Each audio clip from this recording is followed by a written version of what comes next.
Olá, estamos de volta com mais um Clube MVET Podcast. Nesta edição especial, recebendo aqui o médico veterinário Yudney Mota, nesta oportunidade, em que a gente fala sobre cardiopatia nos nossos pets. E a gente vai bater um papo sobre esse assunto, que eu acredito que é dúvida de muita gente tem interesse em saber um pouco mais a respeito deste assunto. Eu já quero receber aqui o nosso convidado e já agradecer também por aceitar o nosso convite e estar com a gente aqui em mais esta edição do nosso podcast. Seja muito bem-vindo. Obrigado, eu que agradeço o convite, é muito importante a gente tocar nesse assunto, né? E vocês dando a oportunidade para a gente falar um pouquinho da cardiologia veterinária, né? Então, fico muito feliz aí pelo convite. Bom, você já tem uma trajetória aí na profissão, né? Já tem vários anos atuando, médico veterinário, tem mestrado, doutorado também, formação pela UNOeste, mestrado e doutorado pela Unesp e é especializado nesta área de cardiologia veterinária, né? Isso. Então, a gente vai bater esse papo e eu quero começar aqui com a nossa primeira pergunta do nosso podcast. Os pets também têm doenças cardíacas? Porque muita gente tem essa dúvida, né? Se algumas enfermidades que o ser humano tem, o pet também tem. Então, assim, os pets, eles sofrem, é recorrente essa questão das doenças cardíacas em pets? Sim, é bastante recorrente, né? A gente sabe que tem uma porcentagem ali que é normal de ter a doença cardíaca, né? É normal, assim, que eu falo, que vai acontecer, né? É comum, né? Então, 30% mais ou menos de todos os cães vão ter doenças cardíacas em algum momento. É um percentual alto, né? Percentual alto, né? 30%. E de algum tipo de doença, né? Desde das congênitas, as adquiridas, mas eles vão sofrer algum momento ali na sua vida por alguma doença cardíaca, né?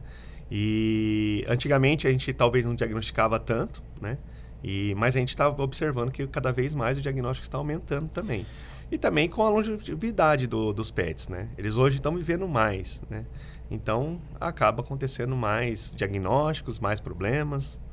Agora, a que se deve, por exemplo, essa questão de antigamente a gente não notava tantos diagnósticos? Era por conhecimento da parte dos profissionais sobre o assunto? Ou era conscientização das pessoas com relação ao assunto? A que se deve essa falta de diagnóstico antigamente? Eu acho que é um mix, né, de tudo, né? Então, também a gente não tinha tanta informações, né, como técnicas mesmo, né? A gente foi aprendendo com o passar do tempo, no diagnóstico, recursos, né? A medicina veterinária, ela vem um pouco depois da medicina humana, né? Então, assim, acontece na medicina humana, demora bastante para chegar na veterinária. Então, isso também talvez não deixava a gente diagnosticar algumas doenças. Mas também o comportamento do proprietário, né? Ou do tutor em relação ao seu pet, né? Hoje, a gente passou do pet, aquele que era só o amigo, né? Ou aquele cão de guarda, né? Ou o gato que ficava ali para caçar o rato, né? Para hoje ser um membro da família, né? Então, a gente observa que esse cuidado mudou também. Então, aumentou o diagnóstico porque eles conseguem observar mais esse sinal clínico, né? das cardiopatias. E aí vem através ali, vem ao veterinário já com algum relato e aí consegue diagnosticar mais fácil. Interessante seu comentário sobre a especialização ou a especialidade dentro da medicina veterinária, né? Na medicina humana, claro que isso foi um grande ganho quando a gente começou a ter ali as áreas específicas de cuidados, né, com a saúde humana. E, para ser honesto, também não sabia que existia uma especialidade dentro da medicina veterinária para cuidar da saúde do coração. Hoje a veterinária também está se especializando bastante, sabe? Igual como a medicina humana, então a gente tem várias áreas já bem definidas, né? Então, cardiologia, oftalmologia, oncologia, né? Então, a gente está cada vez mais se especializando, né? Muito parecido com a medicina humana, né? Então, todas as áreas já quase tem dentro da medicina veterinária semelhante à medicina humana. Mas isso também falta um pouco de conscientização, né? Também. A gente sabe que, claro, tem o podcast, tem bastante informações, né? Vocês levam bastante informações, tem outros veículos que levam bastante informação, mas ainda está faltando ainda, né? Chegar aos proprietários, aos tutores, que existe, né? Então, essas especialidades mesmo da medicina veterinária. Isso é um grande ganho para nós, né? Eu acredito, só uma visão, claro que você é o nosso convidado, o especializado no assunto, pode me corrigir a qualquer momento, tá bom? Então não me deixe passar vergonha aqui. Mas eu imagino que algumas enfermidades, né? Às vezes o proprietário, claro, ele não tem o conhecimento técnico da medicina, mas certos sintomas são visíveis. Então, se o animal tem um problema de pele, por exemplo, é fácil identificar que alguma coisa não está certa. E aí, claro, recorrer a um profissional da medicina veterinária. Então, ele consegue identificar visualmente que o animal não está bem algumas enfermidades. Mas quando é o coração, até a gente, quando vai no médico às vezes, né, tá tudo bem, de repente... A gente não sabia, a gente não tinha a informação de que está alguma coisa errada em nós. Imagina com um proprietário, né, com um tutor. A pergunta é como saber, como ter ali um indício de que o animal ele tem alguma disfunção, algum problema no coração. Isso que você falou assim é bem interessante, né? Tanto é que a gente estava falando de aumento da casuística de diagnóstico das doenças cardíacas. É porque realmente o pet está mais próximo, né, do ser humano ali dentro da casa. Porque é muito difícil reconhecer uma doença cardíaca realmente, né? Exato. Então, sim, claro que existem sinais clínicos, né, que o pet vai apresentar, mas às vezes os sinais clínicos não são específicos da doença cardíaca. Assim, por exemplo, um dos sinais clínicos é a tosse. Né? Mas a tosse pode ser tanta coisa, várias né? outras coisas, sim. Então, várias outras coisas, né? Então, assim, tá perto do proprietário, ajuda, facilita, né? Ele vê que o pet está mais cansado, por exemplo, né? Que apresentou mais tosse, com mais dificuldade de respirar, né? Mais dispineico, ali, cansado. Mais deprimido, talvez, mais quietinho. Mais quieto, né? À noite não tá dormindo tão bem, sabe? Fica acordando, né? Isso daí é um sinal ali que tem alguma coisa errada, né? Pele, como você falou, pele, oftalmo, né? São coisas mais visíveis, né? Você vê que tem um machucadinho no olho, você vê que tem um machucadinho na pele, né? Tá sem o pelo, mas o coração em si é mais complicado. Tanto é que a gente tem muito mais diagnóstico em cães do que em gatos. Por quê? Porque gato demonstra menos ainda do que o cão, né? O cão você consegue ver ele tossindo, por exemplo, mais cansado. O gato fica lá, às vezes, dormindo o dia inteiro, né? Ele vai lá, levanta para comer, etc. Então, você não consegue perceber, será que ele está cansado? Será que é a idade dele? Será que ele está gordinho? Né? E aí demora um pouco mais o diagnóstico, às vezes a gente nem diagnostica, né? Tem aquela que a gente fala que o primeiro sinal clínico é a morte súbita, infelizmente, né? Você descobriu que ele tinha, mas foi quando ele morreu, né? Então, assim, e aí é o que a gente não quer, né? Que a gente quer o diagnóstico mais precoce. Então, sempre a gente bate nisso aí, né? Agora, com relação a gente, é indicado que a gente faça um check-up, pelo menos anual, né? No ser humano. É uma prática que os profissionais indicam, ou seja, faça um check-up de vez em quando com o seu animal para ver se está tudo ok, por exemplo, para verificar alguma doença cardíaca, isso seria indicado? Sim, é bem indicado. A gente fala que nas primeiras consultas ali, a gente já consegue, né, o veterinário clínico geral mesmo, que está aplicando a vacina, né, é muito importante ali a auscultação, né, certinho, porque já consegue ver se tem algum soprinho, alguma coisa, e aí sim indicar para o veterinário nas primeiras consultas, né? Então é muito importante esse primeiro atendimento, né, quando você vai levar o cachorrinho ou o gatinho no veterinário para a primeira vacina, né, por exemplo. Então o veterinário auscultar certinho. Mas animais assim, a partir de 7 anos, é muito recomendado já fazer pelo menos um check-up anual cardiológico. Né? Por quê? Porque a gente sabe que depois que passa essas doenças cardíacas do primeiro que vem com a gênese, né? Que são as congênitas, né? Que veio com o nascimento do cãozinho ou do gatinho, ele vai apresentar só lá para os 6, 7 anos. Claro que existem raças mais predispostas que tem que ser feito antes, né? Mas normalmente, assim, a partir dos 6, 7 anos que começa um diagnóstico mais precoce, né? Dessas doenças adquiridas. Então, nessa fase é importante fazer um check-up. E aí, claro que ir acompanhando anualmente, dependendo do que tiver, né? Ou aí o veterinário clínico geral que vai ali, e o cardiologista em si, que vai observar quando que é necessário esse retorno, tá? Mas a gente recomenda ali com 7 anos já fazer um primeiro check-up cardiológico, né? Doutor, sabe que meu papel aqui é do curioso, né? Claro. Então, assim, me chamou a atenção, doutor, falar sobre raças mais predispostas, né? Em cães, qual é a raça mais predisposta? Em gatos, qual é a raça ou as raças mais predispostas a essas enfermidades? Tá. Nos cães, né, a gente tem o Cavalier, né, uma raça muito predisposta a uma degeneração da válvula mitral, né, que é uma É uma doencinha que causa uma lesão, uma degeneração mesmo na válvula e leva a uma insuficiência cardíaca posteriormente. Então é uma raça muito predisposta, mas a gente tem outras raças que são bastante acometidas, né? Como Poodle, Shih Tzu, Lhasa, né? Spitz, né? Essas raças de pequeno porte, elas são bastante acometidas por essa mesma doença. Mas o Cavalier em si é o mais acometido, mas o Poodle, por exemplo, está bastante acometido, né? Dentro dos cães. Depois existe uma outra doença que é de raças grandes, né? Que são raças maiores, né? Então o Boxer, o Doberman, né? Eles são bastante acometidos. Esses cães, tanto o Cavalier como o Boxer, Doberman, eles começam a fazer um check-up cardiológico mais novo, né? Então com 1 ano, depois pula se não tiver nada, né? E aí vai fazendo acompanhamento. Porque o Boxer e o Doberman, por exemplo, ele tem uma cardiopatia que às vezes não apresenta sinal clínico nenhum. E o primeiro sinal clínico, como eu falei, é aquela morte súbita, sabe? Então, às vezes, não sabia que ele tinha nada. E, de repente, ele... né? Então, e é uma arritmia. Então, assim, tem que acompanhar desde pequeno, ver se ele não vai ter, né? Às vezes, fazer o Holter, fazer alguns outros exames mais específicos para ver se esse paciente pode ter dentro dos cães, né? Mas aí também o Labrador, o Golden, né? Essas raças grandes, eles têm uma cardiopatia que chama cardiopatia dilatada, que são mais frequentes neles. Também acompanhar ali dos 7 anos, né? A fazer essa observação. Nos gatos, aí tem o Hangdou, Maine Coon, né? Sphinx, são raças assim que são mais predispostas também a ter uma cardiopatia hipertrófica, então também acompanhar o persa. Então existe algumas predisposições raciais, sim, né?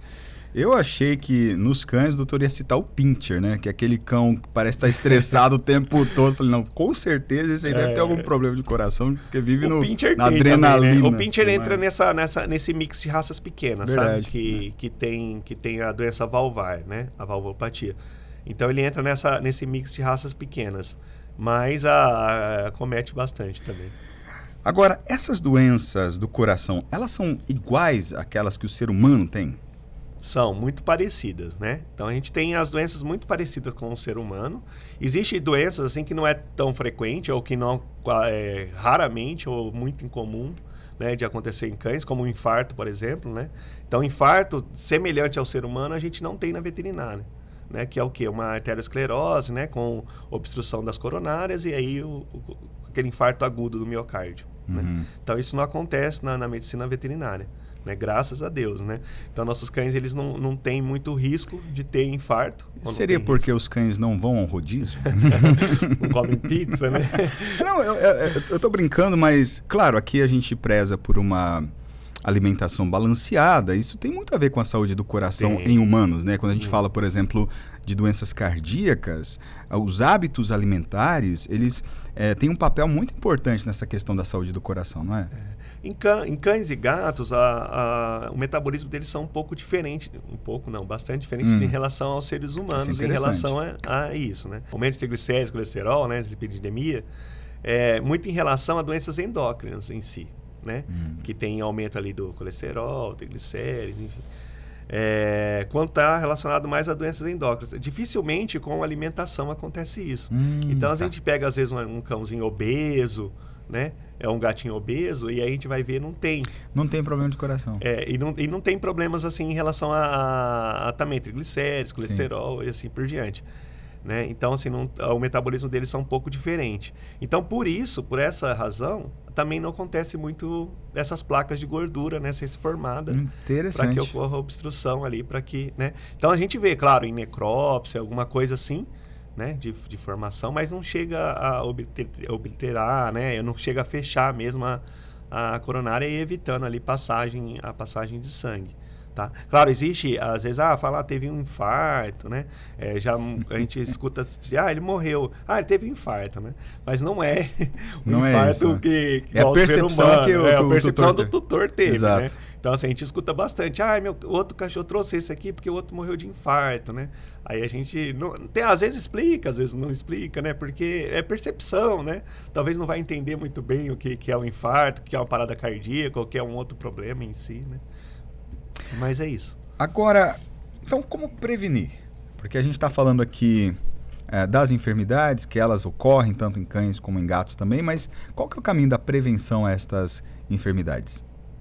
A prevenção é um pouco difícil falar, né? Porque a gente sabe que essas doenças são, às vezes, hereditárias, né? Então, às vezes, o pai teve. Quando a gente vai pesquisar na família, a gente vê, a mãe teve, né? O filho vai ter também, provavelmente vai ter. Então, a gente até classifica entre pacientes, né?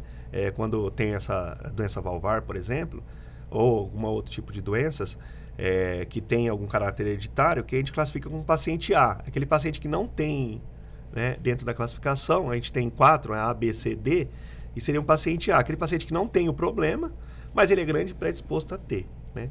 Esses pacientes, e a certas doenças, a gente não tem muito o que fazer, né? Então, a gente não tem muito como prevenir, ou como...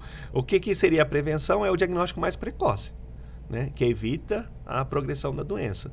Então, nesses pacientes, seria aquele... a mãe teve, lá com 6, 7 anos, vamos fazer o eco, né? Cardiograma, o eletro, fazer alguns exames, para a gente ver se esse animal ele já tem ou não, né? Se ele já tiver, a gente já começa a observar se vai precisar nesse tratamento e assim por diante. Então, seria um pouco isso. Existem outras doenças, como a hipertensão, né, sistêmica, aí ela está relacionada a outras doenças também, né? Então, principalmente uma doença renal ou doença endócrina. Então, aí sim é interessante a prevenção em si, né? Então, na alimentação, no felino, por exemplo, né? Sempre monitorar essa pressão, ver qual tipo de alimentação ele está tendo. Existem doenças também por deficiência, né? Como a taurina, a L-carnitina. Então, assim, em algumas raças são mais predispostas. Cocker, por exemplo. Os gatos são mais predispostos à deficiência de taurina, né? Então, aí, claro, as rações são suplementadas, né? Então, se o animal ele está comendo uma ração de boa qualidade, provavelmente ele não vai ter essa deficiência em si, né? Mas, às vezes, não está, né? Então, o que acontecia antigamente, né? Quando a gente era pequeno, ou nos tempos dos nossos pais, avós, não existia tanta ração, né? Então era o que sobrava de casa, ou às vezes dava angu, né? E aí o animal ele tinha algumas deficiências, então era mais comum ter esses diagnósticos de deficiências Mas hoje a gente sabe que existem rações de boa qualidade, suplementadas, né? Mas mesmo assim, algumas raças a gente acaba fazendo algum tipo de suplementação.